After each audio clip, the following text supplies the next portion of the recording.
Assalamualaikum warahmatullahi wabarakatuh. Alhamdulillahi rabbil alamin. Wabihi nasta'inu ala umuri dunya waddin. Wassalatu wassalamu ala ashrafil mursalin Sayyidina wa maulana Muhammadin wa ala alihi wa ashabihi wa man tabi'ahum bi ihsanin ila yaumiddin. Amma ba'du. Saudaraku kaum muslimin wal muslimat dimanapun anda berada, semoga semuanya dalam keadaan sehat wal afiat, senantiasa diberkahi Allah subhanahu wa ta'ala.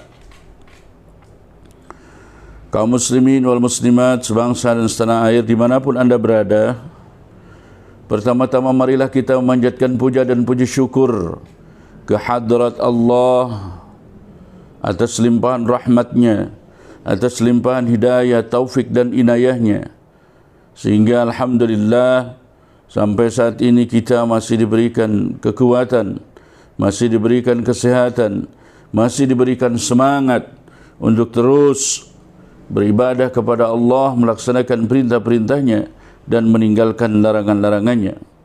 Semoga seluruh amal kebaikan kita diterima oleh Allah subhanahu wa ta'ala. Amin ya rabbal alamin. Salawat dan salam mari kita akan semoga selamanya dicurahkan, diberikan kepada uswatun hasanah bagi kita, panutan kita, junjungan kita, kekasih kita, baginda Nabi besar Muhammad sallallahu alaihi wasallam, berikut para keluarganya, para sahabat-sahabatnya, tidak ketinggalan kepada kita semua sebagai umatnya. Amin ya rabbal alamin. Kaum muslimin wal muslimat dimanapun anda berada, izinkan kembali channel Asep Jalaluddin Bani Syahir menghadirkan kajian sebuah kitab yang juga diaji di pondok-pondok pesantren, termasuk pondok pesantren kami, pondok pesantren Bani Syahir, yaitu matan hadis Lubabul Hadis, matan Lubabul Hadis yang dikarang oleh Al-Hafidh Syekh Jalaluddin Abdul Rahman Ibnu Abi Bakar As-Suyuti, atau yang lebih dikenal dengan syarahnya yaitu Tanqihul Qaul. Namun sebelumnya, sebagaimana biasa, mari kita bersama-sama memanjatkan dan menghaturkan Fatihah kepada baginda Nabi besar Muhammad sallallahu alaihi wasallam, terkhusus kepada penyusun matan Lubabul Hadis ini. Semoga kita mendapat keberkahan Allah subhanahu wa ta'ala. Ala hadhihi niyah wa ala kulli niyatin salihah, summa ila hadratin Nabil Mustafa Rasulullah sallallahu alaihi wasallam wa ala alihi wa ashabihi wa azwajihi wa auladihi wa dhurriyyatihi wa qarabatihi wa atba'ihi wa ahli silsilatihi ajma'in, wa nakhussu khususan ila ruhi Al-Hafidh Syekh Jalaluddin Abdul Rahman Ibnu Abi Bakar As-Suyuti rahimahullahu ta'ala wa nafa'ana bi'ulumihi wa asrarih. Al-Fatihah. A'udzu billahi minasy syaithanir rajim. Bismillahir rahmanir rahim. Alhamdulillahi rabbil alamin arrahmanir rahim maliki yaumiddin iyyaka na'budu wa iyyaka nasta'in. اهدنا الصراط المستقيم صراط الذين أنعمت عليهم غير المغضوب عليهم ولا الضالين رب اغفر لنا آمين. Baiklah kaum muslimin wal muslimat dimanapun anda berada, saya akan bacakan redaksi dari kitab Matan Lubabil Hadis dengan bil-lughatil jawiyah, yaitu dengan saya baca menggunakan makna Jawa. Bismillahirrahmanirrahim. Alhamdulillahi Rabbil Alamin. Bismillahi kelawan nyebat asmana Allah sifat Allah Ar-Rahman. Zat kang maparingan nikmat gede maring si mukmin lan si kafir ing dalam dunia. Sifat Allah Ar-Rahimi turdat kang maparingan nikmat cilik maring si mukmin belaka ing dalam akhirat. Alhamdu tawisa kabeh puji iku lillahi tetap kadua Allah. Sifat Allah Rabbil Alamin kang mangirani wong alam kabeh. Wal akibatu taipungkasan bagus iku lil muttaqina tetap kedua pirang-pirang wong kang takwa. Wala udwana illa ala zalimin lan oranana kezaliman iku mawjud illa ala zalimin angin tetap ingatase wong kang zalim kabeh.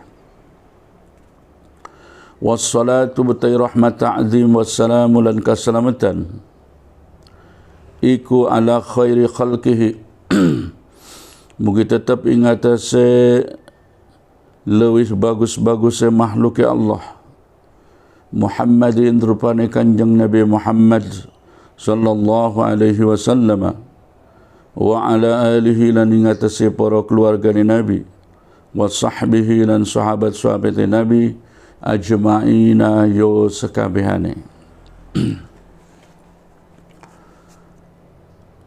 Syekh Jalaluddin bin Abi Bakar As-Suyuti sebagaimana musannaf-musannaf yang lain, beliau juga mengawali kitab Lubabil Hadis ini dengan membacakan Bismillahirrahmanirrahim. Terinspirasi dengan hadis Nabi, kullu amrin dhibalin la yubda'u bi bismillah fahuwa abtar au ajdam au aqta au qalilul barakah. Setiap perkara yang baik yang tidak dimulai dengan bismillah maka tidak akan memiliki keberkahan. Mengarang adalah sesuatu yang baik, maka oleh karena itu beliau ingin apa yang beliau lakukan ini membawa keberkahan dan kebaikan bagi kita semua. Maka beliau mengawali dengan Bismillahirrahmanirrahim. Nah, kemudian beliau pun melanjutkan pembukaannya dengan Alhamdulillahi Rabbil Alamin. Ini pun terinspirasi dari hadis Nabi, kullu amrin dhibalin la yubda'u bil hamdalah bil alhamdulillah fahuwa ajdam aw aqta aw qalilul barakah. Setiap pekerjaan yang baik yang tidak dimulai dengan alhamdulillah, maka pekerjaan itu pun dianggap tidak akan memiliki kebaikan, tidak akan memiliki keberkahan ataupun sedikit keberkahannya. Dua hadis ini tidak bertentangan karena bisa dikumpulkan. Hadis tentang bismillah ditempatkan sebagai urutan pertama karena bismillah adalah ibtida'ul haqiqi. Setelah itu kemudian ibtida'ul idafi ya berupa alhamdulillah. Ibtida'ul idafi itu artinya adalah sesuatu yang bisa dijadikan permulaan, baik ada yang mengawalinya maupun tidak. Dan kebetulan di sini dalam alhamdulillah diawali dengan kata Bismillahirrahmanirrahim. Wal akibatu lil muttaqin, akibat yang baik, akhir daripada yang baik, insyaallah hanya akan bisa didapatkan oleh orang-orang yang taat kepada Allah. Hanya diberikan kepada orang-orang yang senantiasa membersihkan hati-hatinya dari penyakit-penyakit hati. Hanya diberikan kepada orang-orang yang senantiasa menjaga hatinya, menerangi hatinya, mengobati hatinya, membersihkan hatinya, supaya hatinya tidak memiliki penyakit yang mengotori kepada dirinya, mengotori kepada hatinya. Wala udwana illa 'ala dhalimin, dan sesungguhnya perbuatan zalim itu hanya akan dirasakan oleh orang-orang yang zalim itu sendiri. Apa yang dilakukan oleh seseorang itu akan berbuah kepada dirinya sendiri. Ketika dia melakukan sebuah kebaikan, maka kebaikan itu akan menular, akan kembali manfaatnya kepada dirinya sendiri.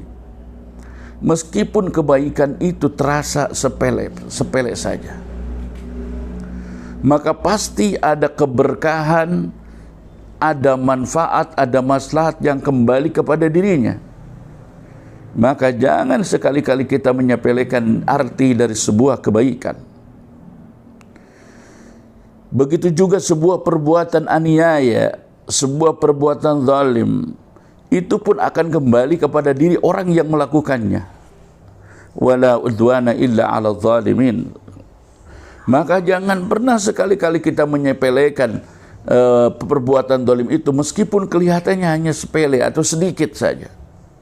Karena pasti akan ada yang kembali kepada diri yang melakukan kezaliman itu sendiri. Apalagi ada sebuah keterangan bahwa Allah menyembunyikan murkanya pada perbuatan dosa, dan Allah menyembunyikan rahmatnya pada perbuatan kebaikan. Artinya ketika seseorang melakukan kebaikan sekecil apapun, maka di situ ada ridhonya Allah, di situ ada rahmatnya Allah. Sebaliknya ketika orang melakukan ketidakbaikan, perbuatan zalim dia lakukan, maka hati-hatilah, karena di situ ada murka Allah. Kembali bahwa wala udwana illa 'ala zalimin, bahwa kezaliman itu hanya akan bisa dirasakan oleh orang-orang yang melakukan kezaliman itu sendiri. Kemudian wassalatu wassalamu ala khairi khalqihi. Musannif meneruskan kajiannya dengan ucapan salawat dan salam, doa salawat dan salam semoga Allah senantiasa berikan kepada makhluk yang terbaik yang bernama Sayyidina Muhammad sallallahu alaihi wasallam. Berikut juga kepada para keluarganya, para sahabat-sahabatnya, semuanya ya, tidak ketinggalan tentu kepada kita sebagai umatnya. Amin ya rabbal alamin. Amma ba'du, fa inni aradtu an ajma'a kitaban lil akhbar. Amma ba'du, anapun sause moco bismillah alhamdulillah salawat lan salam. Fa inni mangka saat temene ingsun iku aradtu ngarepaken ingsun an ajma'a ing yen ngumpulaken sapa ingsun kitaban ing siji kitab lil akhbari kedua pirang-pirang hadis an-nabawiyah kang bangsa kenabian, wal athari lan pirang-pirang asar al-marwiyah kang den riwayataken bi isnadin kelawan sandaran sahihin kang sahih wasikin kang bisa dipercaya. Fahadzabtu maka ngebuang sapa ingsun al asanida ing pirang-pirang sanad, wa ja'altuhu lan dadi akan sapa ingsun hu ing iki kila kitab arba'ina ing 40 apane baban babbe, fi kulli babin iku tetap ing dalam saban-saban bab asyratu ahaditha utawi 10 pirang-pirang hadis, wa sammaituhu lan ngarani sapa ingsun hu ing hadis lubabal hadihu ing kitab lubabal hadisi ing aran kitab lubabal hadisi. Wa asta'inu lan jaluk tulung sapa ingsun billahi kelan Allah al-ali al-azimi, sifat Allah al-azimi kang maha agung, alal qaumil kafirin ngalahaken ing atase kaum kang kafir kabeh. Setelah Kiai Musannif membacakan bismillah, alhamdulillah, salawat dan salam, kemudian beliau berkata bahwa sesungguhnya aku menghendaki untuk mampu mengumpulkan sebuah kitab yang berisi tentang hadis-hadis nabawiyah dan athar-athar sahabat yang diriwayatkan dengan sanad-sanad yang sahih dan bisa dipercaya. Tetapi di dalam penulisannya maka aku membuang sanad-sanad itu Dan aku jadikan kitab itu sebanyak 40 bab, di mana setiap babnya terdapat 10 hadis. Dan kemudian aku namakan kitab yang aku karang ini dengan kitab Lubabal Hadisi.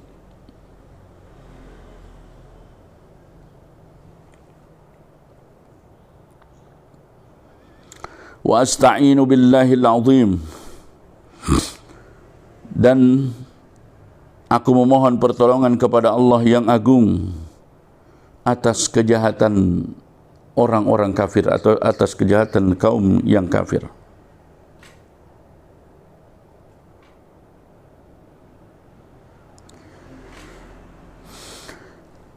Jadi Kiai Musannaf setelah beliau kemudian membuat pembukaan atau membuat muqaddimah di dalam mengarang kitab ini, lantas kemudian beliau menceritakan maksud dari tujuan mengarang kitab ini, bahwa beliau punya keinginan untuk mengumpulkan atau untuk membuat sebuah kitab yang berisi hadis-hadis nabawiyah dan asar-asar yang diriwayatkan dengan sanad yang bisa dipercaya. Tetapi dalam penulisannya beliau membuang sanad-sanadnya itu biar lebih ringkas, ya, dan kemudian menjadikan kitabnya itu 40 bab, di mana setiap babnya itu terdapat 10 hadis, dan kemudian kitab itu dinamakan dengan Lubabal Hadis, yaitu inti-inti daripada hadis. Aku mohon pertolongan kepada Allah yang Maha Agung atas kejahatan orang-orang yang kafir.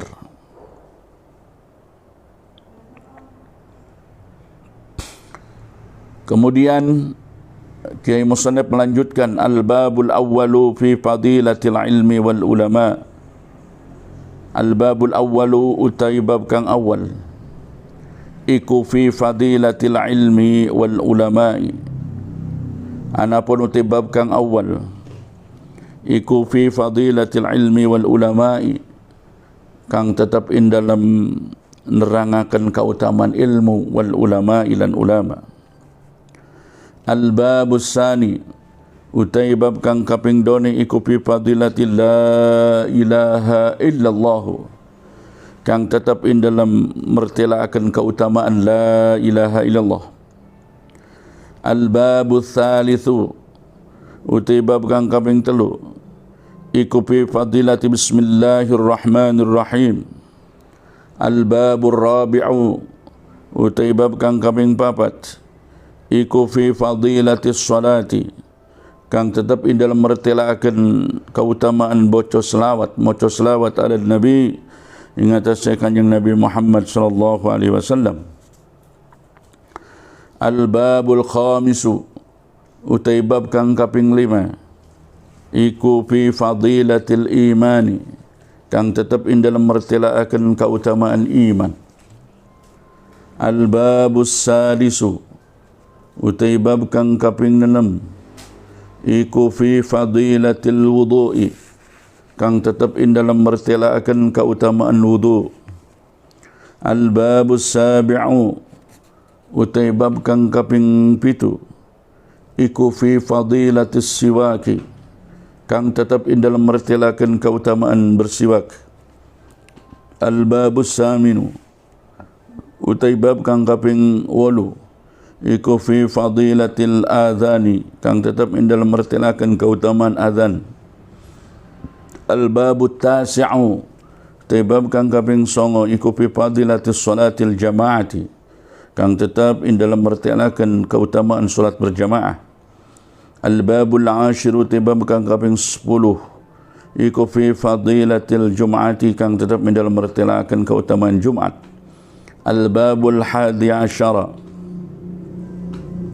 utibab kang kaping 11 iku fi fadilatil masajidi, kang tetap in dalam mertelakan keutamaan masjid-masjid. Al-babul thani asyara utibab kang kaping 12 iku fi fadilatil amaimi, kang tetap in dalam mertelakan keutamaan nganggo pirang-pirang serban.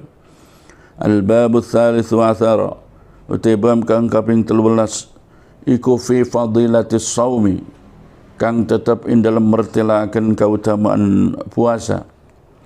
Al-babur rabi'u asyara, utai bab kang kaping 14, iku fi fadilatil faraidi, kang tetap in dalam mertelakan keutamaan pirang-pirang fardu. Al-babul khamis asyara, utai bab kang kaping 15, iku fi fadilatis sunani, kang tetap in dalam mertelakan keutamaan sunnah-sunnah. Al-babus salisu asyara, utai bab kang kaping 16, iku fi fadilatis zakati, kang tetap in dalam mertelakan keutamaan zakat. Al-babus sabi'u asyara, utai bab kang kaping 17, iku fi fadilatis sadaqati, kang tetap in dalam mertelakan keutamaan sadaqah. Al-babus saminu asyara, utai bab kang kaping 18, iku fi fadilatis salami, kang tetap in dalam mertelakan keutamaan maca salam. Al-babus tasi'u asyara, utai bab kang kaping 11, iku fi fadilatid du'a, kang tetap in dalam mertelakan keutamaan berdoa. Al-babul ashruna, utai bab kang kaping 20, iku fi fadilatil istighfari, kang tetap in dalam mertelakan keutamaan istighfar, maca istighfar. Al-babul hadi wa ishruna, utai bab kang kaping 21, iku fi fadilati zikrillah, in dalam mertelakan keutamaan zikir maring Allah. Al-babus sani wal ashruna, utai bab kang kaping 22, iku fi fadilati tasbihi, kang tetap in dalam mertelakan keutamaan maca tasbih. Al-babus thalith wal ashruna, utai bab kang kaping 23, iku fi fadilati taubati, kang tetap in dalam mertelakan keutamaan taubat. Al-babur rabi' wal ashruna, utai bab kang kaping 24, iku fi fadilatil faqri, kang tetap in dalam mertelakan keutamaan fakir. Al-babul khamis wa ishruna, utai bab kang kaping 25, iku fi fadilatin nikahi, kang tetap in dalam mertelakan keutamaan nikah. Al-babus sadis wal ishruna, utai bab kang kaping 26, iku fi tasydidi, in dalam mertelakan ngabangetaken ala zina, ing atase azab zina. Al-babus sabi'u wal ishruna, utai bab kang kaping 27, iku fi tasydidi, in dalam ngabangetaken ala liwati, ing atase wati dubur. Al-babus saminu wal ashruna, utai bab kang kaping 28, iku fi man'i syarbil khamri, in dalam mertelakan nyegah ngombe khamr. Al-babut tasi' wal ashruna, utai bab kang kaping 29, iku fi fadilatir ramyi, kang tetap in dalam mertelakan keutamaan memanah. Al-babu salasuna, utai bab kang kaping 30, iku fi fadilati birril walidaini, kang tetap in dalam mertelakan keutamaan bagus maring wong tua loro. Al-babul hadi was salasuna, utai bab kang kaping 31, iku fi fadilati tarbiyatil auladi, kang tetap in dalam mertelakan keutamaan ngedidik pirang-pirang anak. Al-babus sani was salasuna, utai bab kang kaping 32, iku fi fadilati tawadu'i, kang tetap in dalam mertelakan keutamaan tawaddu', handap asar. Al-babus salis wal salasuna, utai bab kang kaping 33, iku fi fadilati samti, kang tetap in dalam mertelakan keutamaan meneng. Al-babur rabi'u was salasun, utai bab kang kaping 34, iku fi fadilatil iklali minal akli wan naumi wal raha, kang tetap in dalam mertelakan keutamaan nyitikakan minal akli saking mangan, wan naumi lan tur wal raha tilan enak-enakan. Al-babul khamisu was salasuna, utai bab kang kaping 35, iku fi fadilatil iqlali, kang tetap in dalam mertelakan nyitikakan minad dhahki saking gemuyuh lata-lata, tertawa terbahak-bahak. Al-babus sadisu was salasuna, utai bab kang kaping 36, iku fi fadilati iyadatil maridi, kang tetap in dalam mertelakan keutamaan nengok wong lara, nili iki wong lara. Al-babus sabi'u wassalasuna, uti bab kang kaping 37, iku fi fadilati dzikril mauti, kang tetap ing dalem mertelaken eling maut. Al-babus salisu wassalasuna, utai bab kang kaping 38, iku fi fadilatil qabri, iku fi fadilatil qabri, kang tetap ing dalem mertelaken kautamaan kubur, wa ahwalihi lan pakeu kubur. Al-babu tasi'u wassalasuna, utai bab kang kaping 39, iku fi fadilatin niyahati, fi man'in niyahati, kang tetap ing dalem mertelaken nyegah jerit-jerit alal mayyiti ngatasi mayit. Al-babul arba'una, utai bab kang kaping 40, iku fi fadilatil sabri, kang tetap ing dalem mertelaken keutamaan sabar alal musibati ngatasi musibah. Kaum muslimin wal muslimat dimanapun anda berada, itulah bab-bab yang terdapat di dalam kitab Lubabul Hadis. Jadi kitab ini oleh pengarang disusun dengan berdasarkan bab per bab, di mana dijadikan 40 bab, ya, dan di setiap babnya terdapat 10 hadis. Dan kaum muslimin wal muslimat dimanapun anda berada, mari kita masuki bab yang pertama. Al-babul awwalu, utawi iki ikulah bab kang awal, fi fadilatil ilmi, kang tetap ing dalam mertelaken keutamaan ilmu, wal ulama ilan ulama. Qala ngandika sopan Nabi sallallahu alaihi wasallam li Ibni Mas'udin, kedua Ibni Mas'ud radhiyallahu, mugi ngaridhoni sapa Allah anhu saking Ibni Mas'ud. Ya Ibna Mas'udin, julusuka sa'atan, utawi lungguh sira sa'atan ing dalam semongso, bi majlisil ilmi, ing dalam panggonan ilmu, la tamussu hale ora demek sapa sira, qalaman ing pena, wala taktubulan hale ora nulis sira harfan ing sahuruf, iku khairun lebih bagus laka kadwa sira, min itki alfi raqabatin, tinimbang merdeka akan 1000 hamba sahaya. Wa nadruka, utawi ningalina sira ila wajhil alimi, maring wajah wong alim, iku khairun lebih bagus laka kadwa sira, min alfi farasin, tinimbang 1000 kuda, tasaddaqta kang nyodahakaken sapa sira, biha kelawan 1000 kuda, fi sabilillahi, in dalam jalan Allah. Wassalamuka, utawi salame sira, utawi ngucap salame sira alal alimi ngatasi wong alim, iku khairun lebih bagus laka kadwa sira, min ibadati alfi sanatin, tinimbang ibadah 1000 tahun. Kaum muslimin wal muslimat dimanapun anda berada, di dalam hadis yang pertama, Nabi berkata kepada seorang sahabatnya yang namanya Abdullah ibn Mas'ud. Nabi berkata, Nabi bersabda, Ya Ibn Mas'ud, wahai Ibn Mas'ud,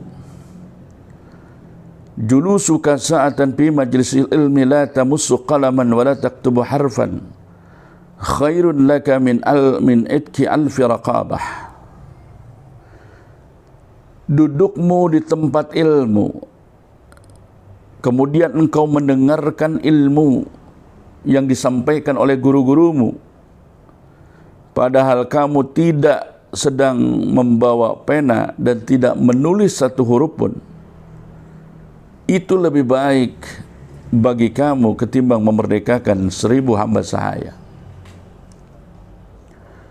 Di sini Nabi menjelaskan betapa mulianya yang namanya ilmu, betapa utamanya yang namanya ilmu. Sampai-sampai kita diam di tempat ilmu, tidak menulis, tidak membawa pena, itu masih dianggap baik daripada memerdekakan 1000 hamba sahaya. Apakah memang ada keuntungannya orang yang duduk di tempat ilmu sambil tidak menulis, sambil tidak membawa kitab? Tetap ada manfaatnya. Insya Allah ada sedikit ilmu yang bisa diingatnya, ada sedikit ilmu yang bisa didapatkannya, yang bisa dipahaminya, sehingga keberadaan dirinya di tempat ilmu masih dianggap lebih baik daripada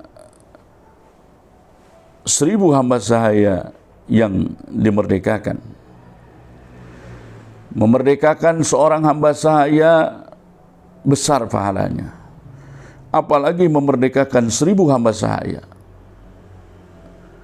Tetapi memerdekakan 1000 hamba sahaya yang dianggap besar pahalanya oleh Allah, oleh Rasulullah, masih kalah pahalanya dibanding dengan hadirnya kita di majelis ilmu. Hal ini menunjukkan betapa pentingnya kehormatan dan kemuliaan yang namanya ilmu. Betapa unggulnya yang namanya ilmu dibanding dengan yang lainnya.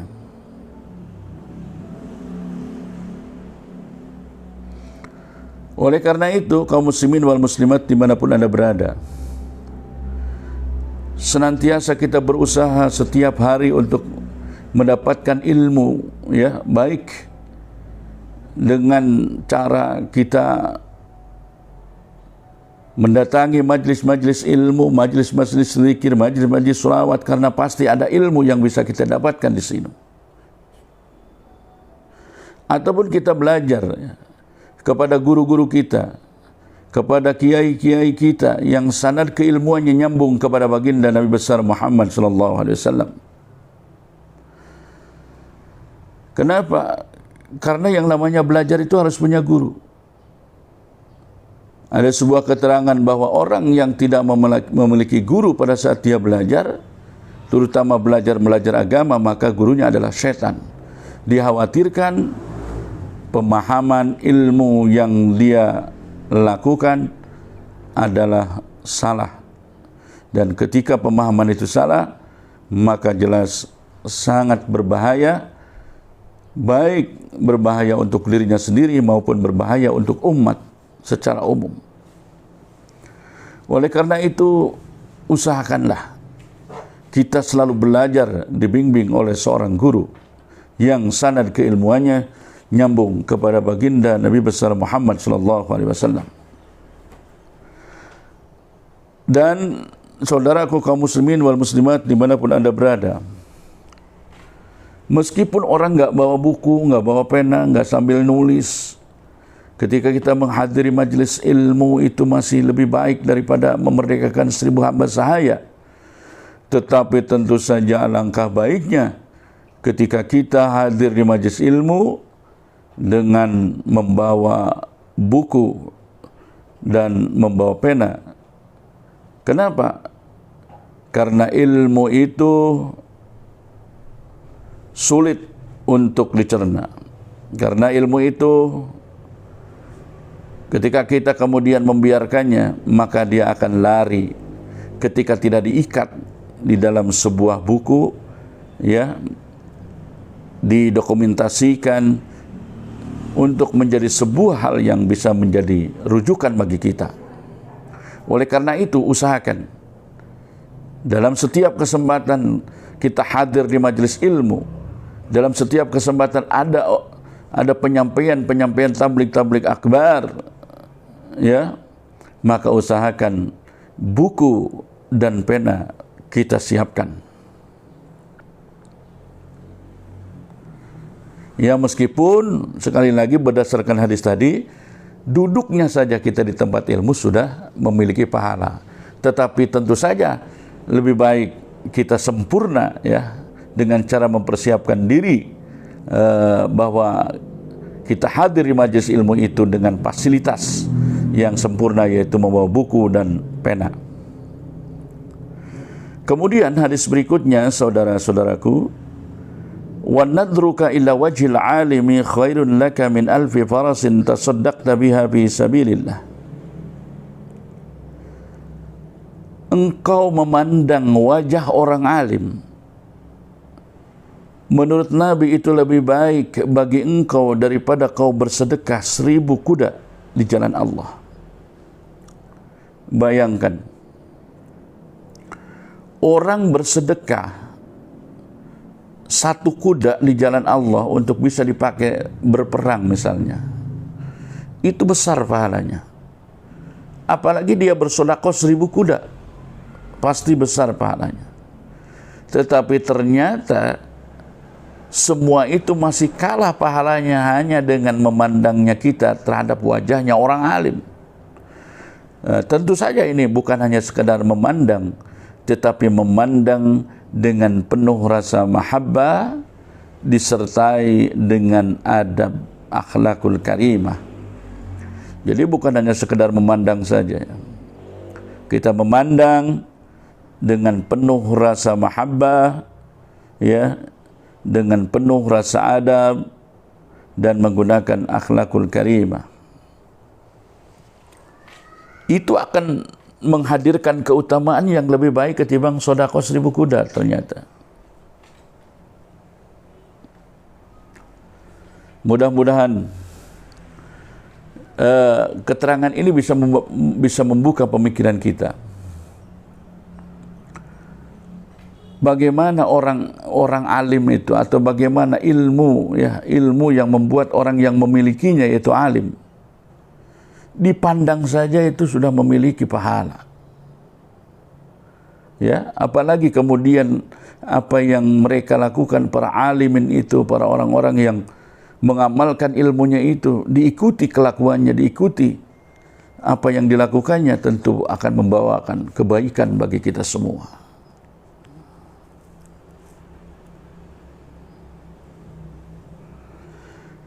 Redaksi berikutnya adalah wassalamuka 'alal 'alimi khairun laka min ibadati alfi sanatin. Kamu mengucapkan salam terhadap orang alim, kata Nabi, lebih baik bagi kamu ketimbang kamu melakukan ibadah sunnah 1000 kali. Luar biasa ini. Bagaimana ilmu dan keutamaan ilmu itu sungguh luar biasa. Ibadah sunnah 1 kali saja sudah berpahala, apalagi 1000 kali, itu tentu saja perpahalanya lebih baik. Tetapi ternyata ibadah sunnah 1000 kali itu masih kalah, ya, keutamaannya kalah lebih baik di mata Allah dengan mengucapkan salam ta'zim kepada orang alim. Nah, di sini makanya kaum muslimin wal muslimat dimanapun Anda berada, jangan sembarangan kita bersikap kepada orang-orang yang alim. Kenapa? Karena orang alim itu adalah orang-orang yang sangat dicintai oleh Allah dan Rasulnya. Orang alim itu adalah pewaris Rasulullah. Maka dengan memandangnya, maka akan membuat Allah dan Rasulnya bahagia. Maka hanya dengan mengucapkan salam kepadanya sebagai rasa ta'zimnya, sebagai rasa hormat kita kepada orang alim, bisa mengalahkan pahala dari beribadah 1000 kali ibadah sunnah. Kita tidak usah heran kenapa hanya mengucapkan 1 kali salam kepada orang alim lantas mampu mengalahkan ibadah sunnah 1000 kali. Karena yang berhak memberikan penilaian itu adalah Allah, dan dalam hal ini adalah Allah Subhanahu wa ta'ala. Ketika apa yang kita lakukan itu sesuai dengan apa yang Allah inginkan, tentu tidak tidak sulit Allah akan memberikan apapun yang diinginkan oleh kita. Coba kita hormat kepada orang alim dengan cara mengucapkan salam saja kepadanya. Sebagai kita menghormati orang alim, menghormati ilmunya, ya, maka Allah begitu senang dan Rasulnya sampai pahalanya melebihi pahala ibadah 1000 sunnah.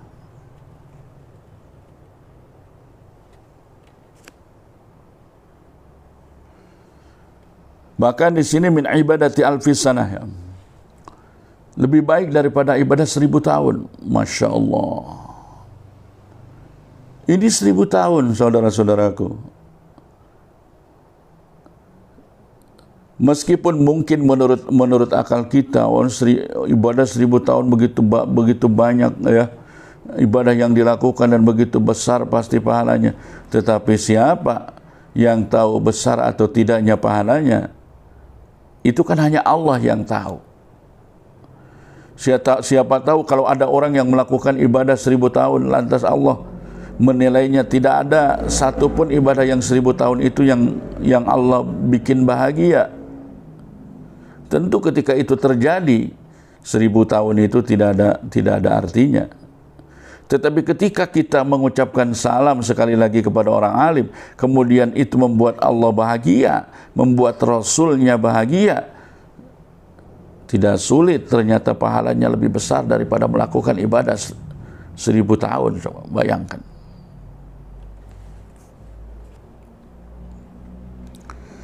Baik, kemudian redaksi berikutnya, saudara-saudaraku. Wa qala sallallahu alaihi wasallam. Wa qala lan ngandika sapa Nabi sallallahu alaihi wasallam, faqihun wahidun mutawarri'un asyaddu 'ala syaitani min alfi 'abidin mujtahidin jahilin wari'in. Faqihun utai ahli fiqih wahidun kang siji, mutawarri'un kang ngejaga haram keharaman, iku asyaddu lebih banget 'ala syaitani munggu syaitan, min alfi 'abidin tinimbang 1000 tukang ibadah, mujtahidin kang nemen-nemen, jahilin tapi kang bodoh, wariin kang ngejaga perkara haram. Seorang ahli fikih itu berarti adalah orang yang ahli tentang ibadah. Orang yang mengerti bahwa ibadah kepada Allah itu harus seperti apa. Dia mengerti aturan-aturan main ibadah. Syarat-syaratnya dia tahu, rukun-rukunnya dia tahu. Hal-hal yang membatalkannya dia tahu, dan semuanya itu dijaga. Syarat dan rukunnya terpenuhi, ya.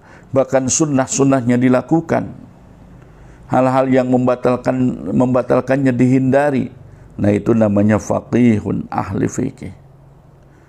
Orang seperti ini, satu orang saja itu sangat berat untuk digoda oleh syaitan. Untuk diselewengkan ibadahnya oleh setan itu sangat berat. Dibandingkan 1000 tukang ibadah bodoh, meskipun ibadahnya sungguh-sungguh tapi bodoh, tidak mengerti aturan main dalam ibadah, meskipun dia cukup menjaga dirinya dari hal-hal yang diharamkan Allah, tetap tidak bisa mengalahkan faqihun wahidun mutawarri'un itu, seorang ahli fikih yang juga betul-betul menjaga dirinya dari hal yang diharamkan. Ini pernah saya ceritakan. Ketika Rasulullah SAW melihat syaitan akan masuk ke musalla, kemudian ternyata syaitan itu maju mundur didekati oleh Rasulullah. Syaitan, kenapa kamu enggak jadi masuk musalla? Kata syaitan, ya Rasulullah, aku pengen menggoda orang yang lagi sholat. Aku pengen menyelewengkan orang yang lagi sholat itu. Tetapi aku takut orang yang lagi tidur di bawahnya. Rasul kemudian bertanya, kenapa kamu lebih takut kepada orang yang tidur daripada orang yang lagi sholat? Kemudian syaitan menjawab, ya Rasulullah, orang yang beribadah itu adalah orang bodoh. Dan orang yang lagi tidur adalah orang yang ahli fikih. Saya takut ketika orang yang lagi ibadah itu saya goda, Kemudian orang yang ahli fikih itu bangun dan nanti akan dibenarkan oleh orang yang ahli fikih. Makanya aku ragu-ragu ini. Jadi ternyata syaitan lebih takut kepada orang yang tidur karena dia adalah ahli fikih, ahli ibadah. Sementara orang yang lagi sholat malah dia tidak takuti karena dia adalah orang yang bodoh. Di sini sekali lagi peran ilmu, ya, lagi-lagi keutamaan ilmu menjadi pembeda di dalam hal orang yang beribadah dan orang yang tidur dalam kasus ini. Jadi sekali lagi orang yang berilmu, yang menguasai ilmu ibadah itu sangat sulit untuk bisa ditaklukkan oleh setan ketimbang orang-orang yang cuma sekedar ahli ibadah tetapi dia awam, tidak mengerti apakah ibadah yang dilakukannya itu sesuai dengan syariat atau tidak. Ini yang sangat berbahaya. Jadi orang seperti ini tuh takutnya boro-boro jadi ibadah, ketika dia melakukannya malah justru dia keluar dari ibadah. Bila ada misalnya apa-apa yang dibacakannya itu salah, apa yang dilakukannya itu salah, ini justru menyebabkan dirinya menjadi bisa keluar dari agama Islam. Hadis berikutnya, saudara-saudara sekalian, wa qala ngandika sapa Nabi sallallahu alaihi wasallam, fadlul alimi utawi kautamane wong alim alal abidi ngatasi wong kang tukang ibadah kang bodoh iku kafadlil qamari kaya keutamaan rembulan lailatul badrin dalam wangiane badar, dalam wangiane purnama, ada sairil kawakibi ingatase sekabeh pirang-pirang bintang. Di dalam hadis ini dijelaskan oleh Rasulullah bahwa seorang alim, seorang yang memiliki ilmu tentang ibadah, maka kalau ditimbang, kalau diibaratkan atau kalau dibandingkan ya dengan orang ahli ibadah tetapi yang awam, itu seperti rembulan dengan bintang-bintang di langit. Kita tentu bisa membedakan dan menyaksikan sendiri bagaimana perbedaan bulan yang begitu terang menerangi jagat pada saat malam hari dibandingkan dengan kerlipan bintang, ya, kerlipan bintang yang kecil kelihatannya tidak mampu menerangi kegelapan malam, tetapi rembulan meskipun hanya satu pada saat purnama mampu menerangi jagat ini. Orang alim diibaratkan seperti bulan, orang ahli ibadah yang bodoh diibaratkan seperti bintang-bintang yang bercahaya.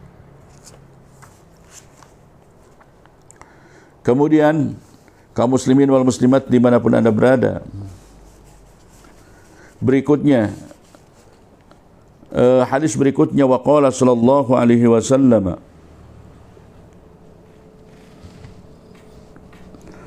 man intaqala liyata'allama ilman, man uti sapa nge intaqala kang ngalih sapa man, kang pindah sapa man, liyata'allama drapon belajar sapa man ilman ing ilmu,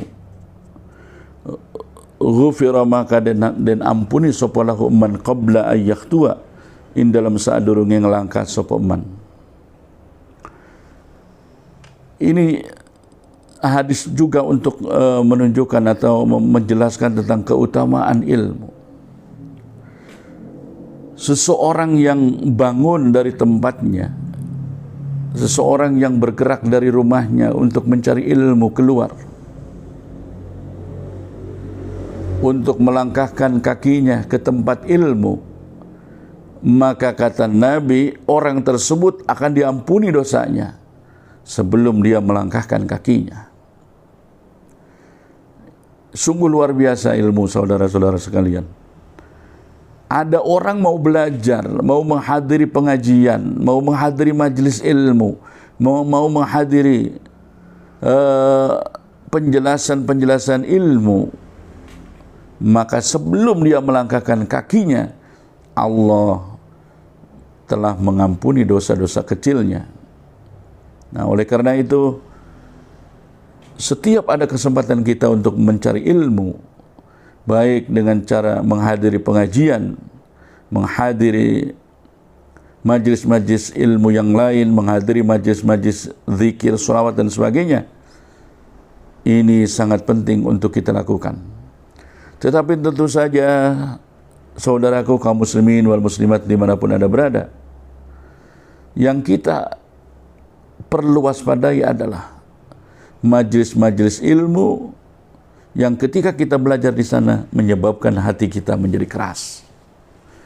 Kalau kita kemudian belajar di suatu tempat majlis ilmu, hati kita menjadi keras, maka itu cirinya adalah ilmu yang kita pelajari tidak cocok untuk kita.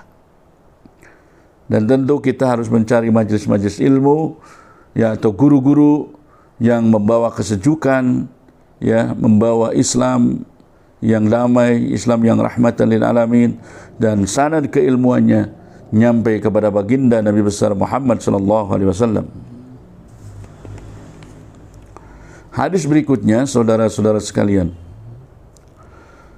Wa qala lan ngandika sapa Nabi sallallahu alaihi wasallam, akrimul ulama fa innahum indallahi kurama'u mukramun. Nabi bersabda, wahai umatku, muliakanlah ulama-ulama kalian, muliakanlah para ulama, orang-orang yang berilmu agama. Kenapa? Fa innahum indallahi kurama mukramuna, karena mereka di mata Allah adalah orang-orang yang mulia dan dimuliakan. Ketika Allah saja memuliakan orang-orang alim, ketika Allah saja memuliakan orang-orang yang mengerti ilmu agama, yang pintar tentang ilmu agama dan disebut dengan ulama, maka tentu kita sebagai makhluk Allah juga harus menghormati dan memuliakan para ulama. Dan kita tahu betul bahwa ulama itu adalah warasatul anbiya. Ketika kita memuliakan para ulama, maka tentu kita dianggap sebagai orang yang menghormati para pewaris para nabi. Hadis berikutnya, wa qala lan ngandika sapa Nabi sallallahu alaihi wasallam, man nadhara ila wajhil alimi nadratan fafariha biha khalaqallahu ta'ala min tilkan nadrati malakan.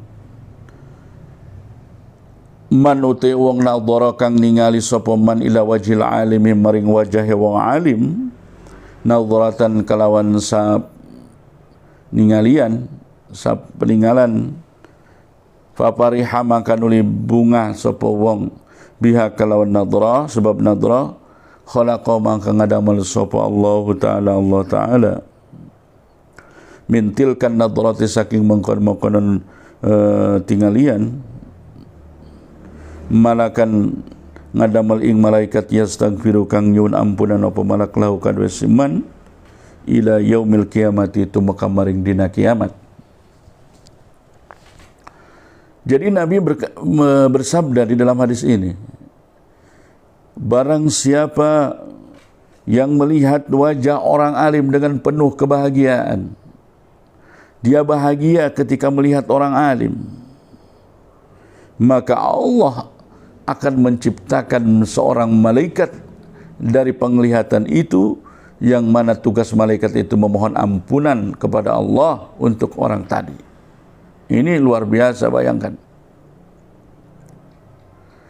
Sekali lagi, misalnya kita kedatangan orang alim, atau kita melihat ada orang alim datang, maka lihatlah oleh kita orang alim tersebut dengan penuh kebahagiaan.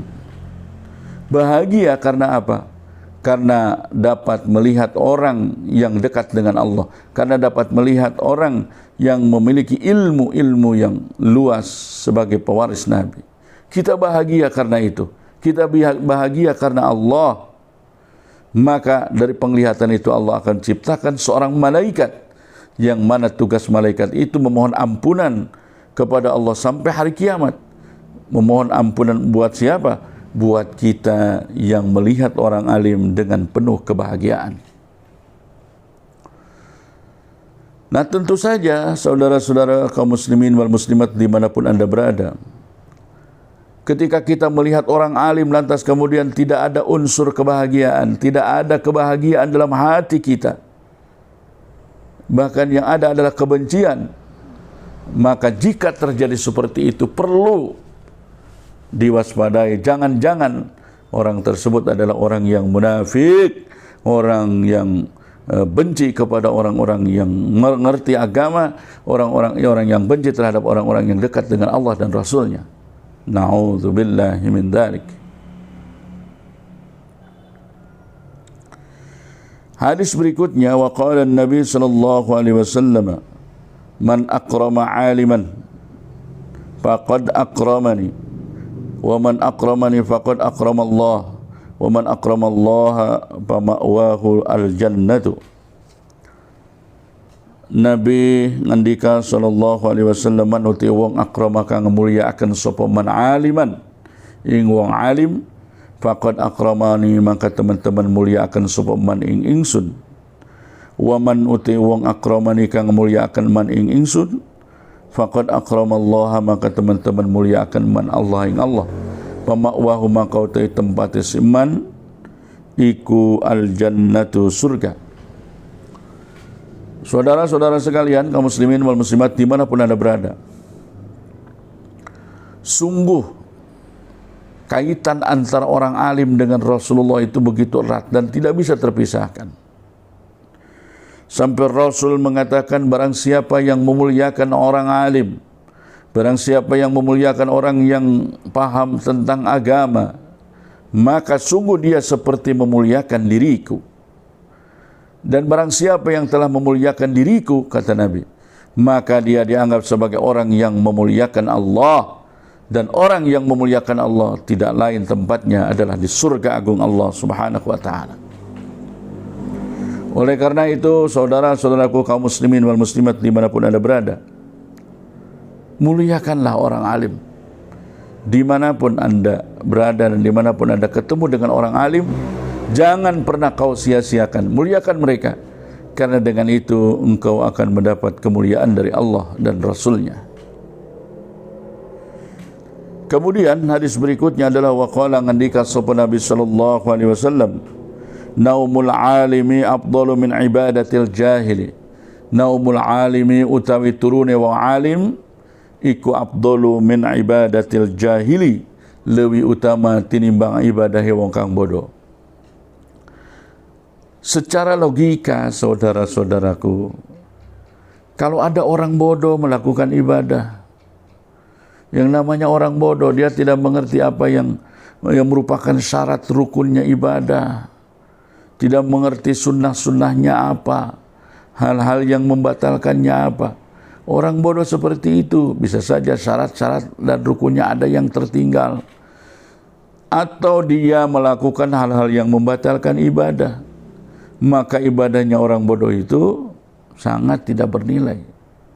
Apalagi ketika dia melakukan ibadah itu sendirian, tidak berusaha untuk bermakmum kepada orang alim.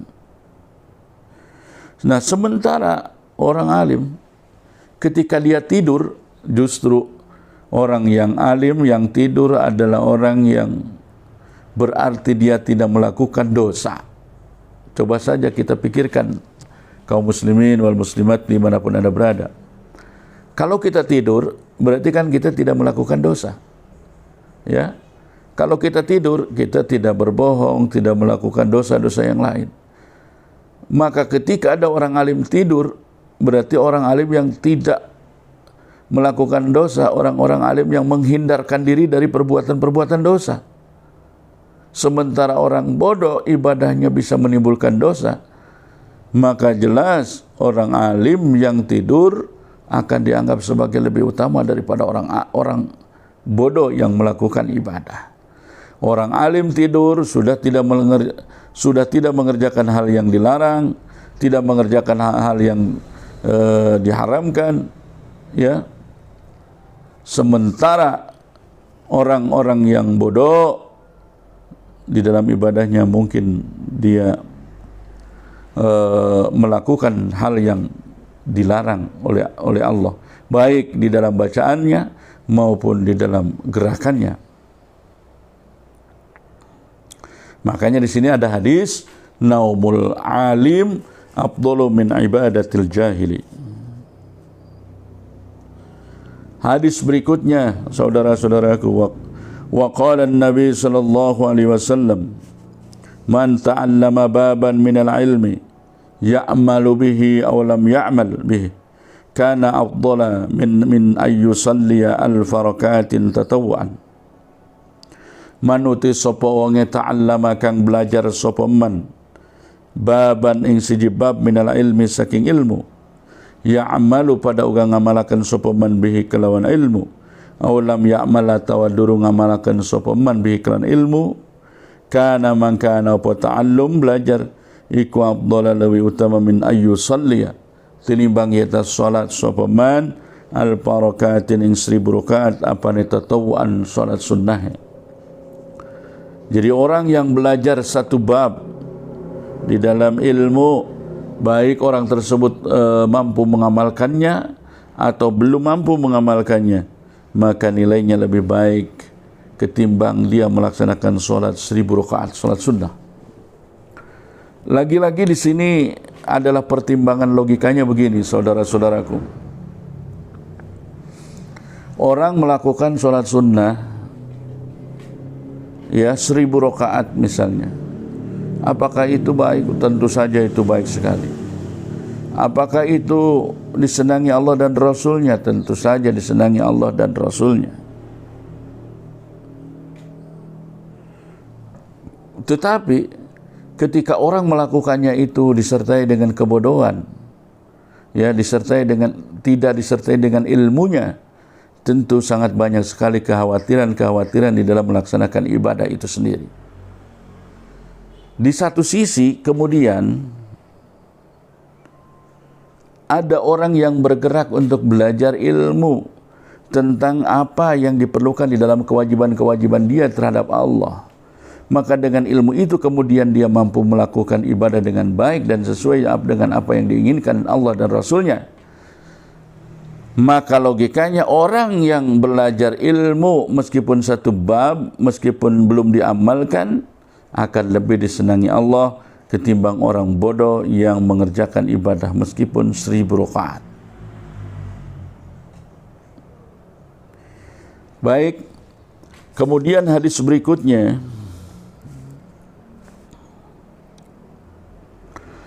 wa qala an-nabi sallallahu alaihi wasallam man zara 'aliman faka'annama zarani wa man safaha 'aliman faka'annama safahani wa man jalasa 'aliman faka'annama jalasani wa man jalasani fid dunya wa man jalasani fid dunya ajlastuhu ma'i yaumal qiyamah. Manuti sapa ngizara kang ziarah sapa man aliman ing wong alim, maka annama zarani maka kaya ziarah man ing kaula, kata Rasul ni. Wa man uti wong safaha kang bersalaman sapa man aliman ing wong alim, maka annama safahani maka kaya bersalaman sapa man ing kaula, kata Rasul. Wa man jalasani wa man uti wong jalasani kang maturi lungguh sapa man ing aliman ing wong alim, maka annama jalasani maka kaya dia maturi lungguh sapa man ing kaula.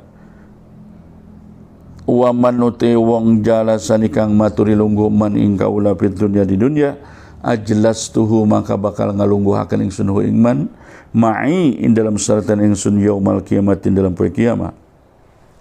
Jadi begini, kaum muslimin wal muslimat dimanapun Anda berada, orang yang silaturahim kepada orang alim, orang yang mengunjungi orang alim, orang yang silaturahmi kepada orang alim, sama kata Nabi, dia seperti berziarah kepada diriku. Kemudian orang yang bersalaman dengan orang alim sama dengan dia itu orang bersalaman dengan diriku.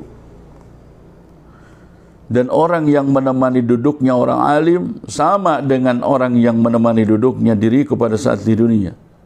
Dan barang siapa yang menemani diriku di dunia, menemani duduk diriku di dunia, maka aku akan tetapkan dia sebagai teman duduk aku di surga pada hari kiamat. Barang siapa yang menemani duduk diriku, kata Nabi, di dunia, maka aku akan dudukkan dia, akan bersama diriku pada hari kiamat. Ini luar biasa.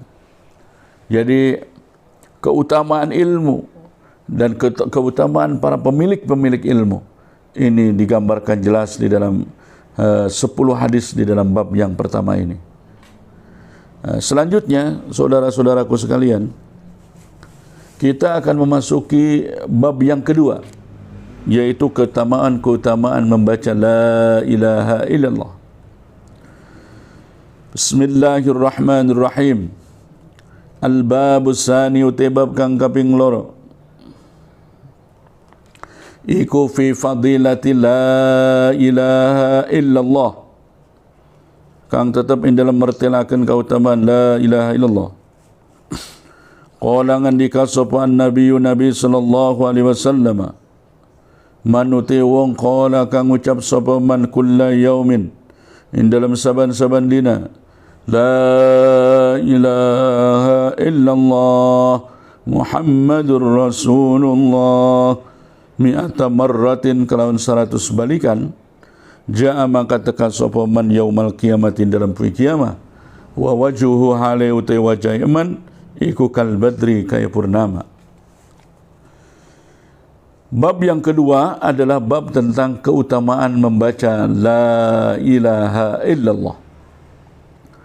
Hadis pertama menjelaskan kata Rasulullah, man qala kulla yaumin, ketika ada orang setiap hari dia mengucapkan la ilaha illallah Muhammad Rasulullah 100 kali, maka pada hari kiamat dia datang dengan wajah yang bercahaya. Luar biasa ya. Itu tidak lama ya saudaraku, 100 kali itu. Kita dawamkan 100 kali saja setiap hari kita membaca la ilaha illallah Muhammadur Rasulullah. Pada hari kiamat wajah kita akan bercahaya. Tentu itu menunjukkan bahwa kita termasuk orang-orang yang akan selamat di akhirat nanti. Kemudian hadis berikutnya, wa qala an-nabi, wa qala ngandika sapa Nabi sallallahu alaihi wasallam, afdalu dzikri la ilaha illallah wa afdalu du'ai utawi utama doa iku alhamdulillah. Nabi mengatakan bahwa la ilaha illallah itu adalah seutama-utamanya zikir kepada Allah. Oleh karena itu maka perbanyaklah zikir yang dianggap sebagai seutama-utamanya Allah, zikir ini, yaitu ucapan la ilaha illallah, la ilaha illallah, la ilaha illallah. Perbanyaklah zikir ini.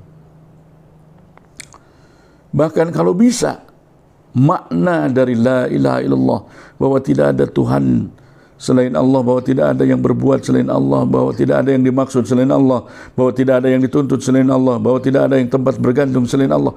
Tanamkan itu di dalam hati, leburkan itu di dalam hati kita, maka kita akan merasakan sebuah kebahagiaan yang tidak bisa diukur dan tidak bisa digambarkan. Seutama-utamanya zikir adalah la ilaha illallah, dan seutama-utamanya doa adalah alhamdulillah. Kemudian hadis berikutnya, wa qala ngandika sapa Nabi sallallahu alaihi wasallam, qala ngandika sapa Allah taala, la ilaha illallah utai lapan la ilaha illallah iku kalami ucapan kaula, wa ana utai kaula iku huwa kalami, manuti sapa wong qala kang ucap man ha ila ilaha illallah dakhala maka manjing man hisni ing penjagaan ingsun, wa manuti wong la qala kang manjing man hisni ing penjagaan ingsun, amina mangka aman sapa man min iqabi saking siksa ingsun. Allah berfirman dengan redaksi dari Rasulullah, namanya hadis qudsi. Kata Allah, La ilaha illallah itu adalah ucapanku dan aku adalah la ilaha illallah. Maka barang siapa yang mengucapkan la ilaha illallah, orang tersebut masuk ke dalam perlindunganku. Dan barang siapa yang masuk dalam perlindunganku, dijamin dia akan aman dari siksaku. Maka perbanyaklah sekali lagi mengucapkan la ilaha illallah. Coba saudara-saudaraku, sempatkan kita mengucapkan la ilaha illallah itu dengan santai ya. Pada malam, sepertiga malam jam 2 sampai jam 4, kita menggoyangkan kepala kita. Insya Allah, orang yang melakukan itu, dia akan dijaga oleh Allah dari kejahatan lahir dan batin. Dia akan dijaga oleh Allah dari serangan lahir dan batin.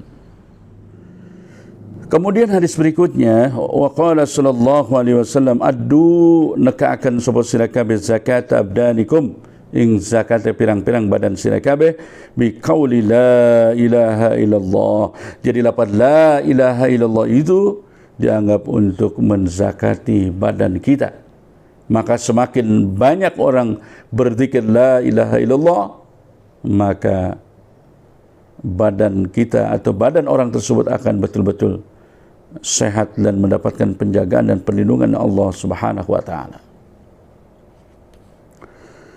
Kemudian hadis berikutnya, waqala ngendika sapa Nabi sallallahu alaihi wasallam, ma min 'abdin orana nauti hamba yaqulu kang ucap sapa abad la ilaha illallah Muhammadur Rasulullah illa qala ta'ala ngucap sapa Allah taala sadaqa bener sapa abdi hamba ingsun ana utai kaula iku Allah la ilaha orana pangeran kawan semaiku mawujud illa ana angin kaula ushidukum nyaksiaken sapa ingsun kum ing sira kabeh ya malaikati wahai para malaikat ingsun qad ghafartu teman-teman ngampuni ingsun lau kaliman ma ing dosa taqaddama kang dingin apa ma min dzambihi saking dosane siman wa ma lan dosa ta'akhara kang akhir apa ma.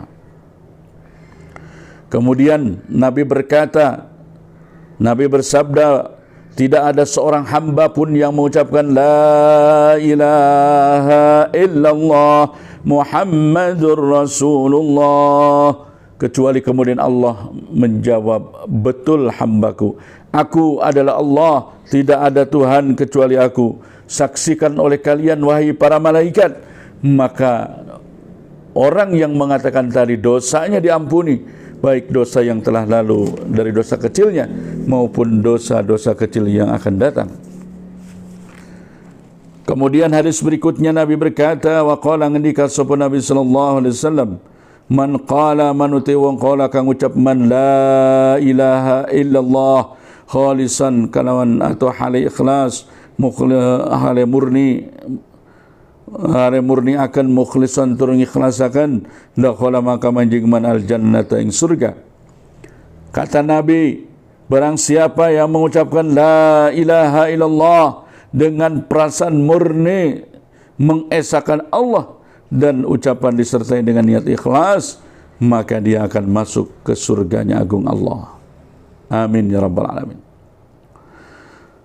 Hadis berikutnya, wa qala ngandika sapa Nabi sallallahu alaihi wasallam, man uti wong kana kang ana apa awwalu kalamihi la ilaha illallah wa akhiru kalamihi lan akhir ucapan man iku la ilaha illallah wa amilan ngamalaken sapa man alfa sayyi'atin ing 1000 kesalahan in asya lamun urip man alfa sanatin ing 1000 taun la yasaluhu maka ora bakal takon hu ing man sapa Allah an dzambin wahidin saking dosa kang siji.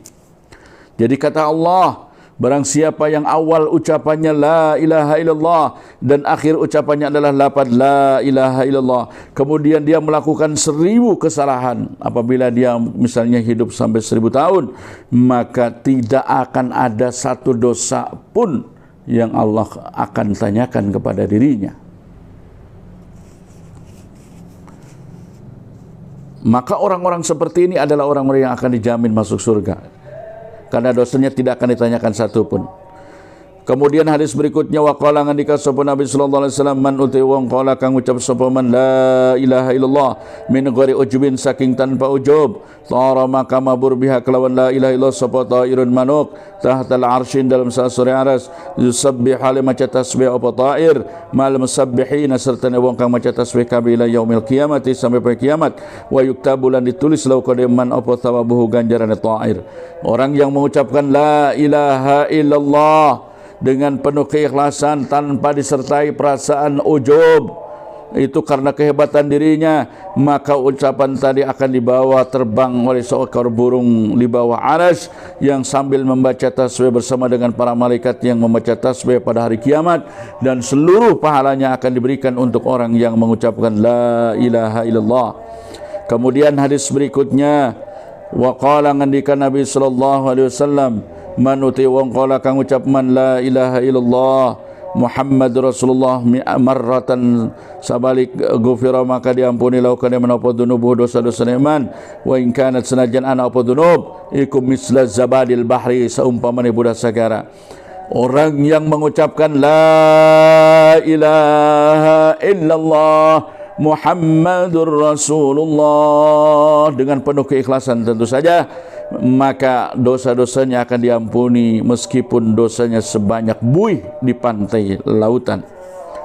Wa qala ngendika Nabi sallallahu alaihi wasallam idza marra nalika lewat sopal mukmin wong iman alal maqabiri ing atase pirang-pirang kuburan faqala maka nuli ngucap man la ilaha illallah wahdahu la syarikalah lahul mulku wa lahul hamdu yuhyi wa yumitu wa huwa hayyun la yamut biyadil khairu wa huwa ala kulli syai'in qadir.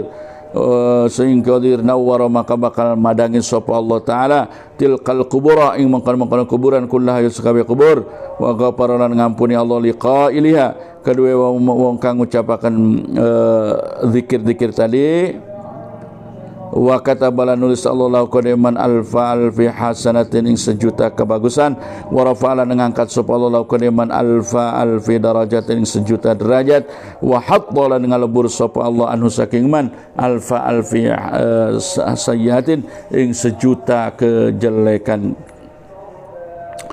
Jadi barang siapa yang berzikir, barang siapa orang mukmin yang melewati kuburan umum misalnya lewat orang mukmin kepada kuburan, kemudian dia berzikir ya dengan penuh keikhlasan la ilaha illallah wahdahu la syarikalah lahul mulku wa lahul hamdu yuhyi wa yumitu wa huwa hayyun la yamut biyadil khairu wa huwa ala kulli syai'in qadir.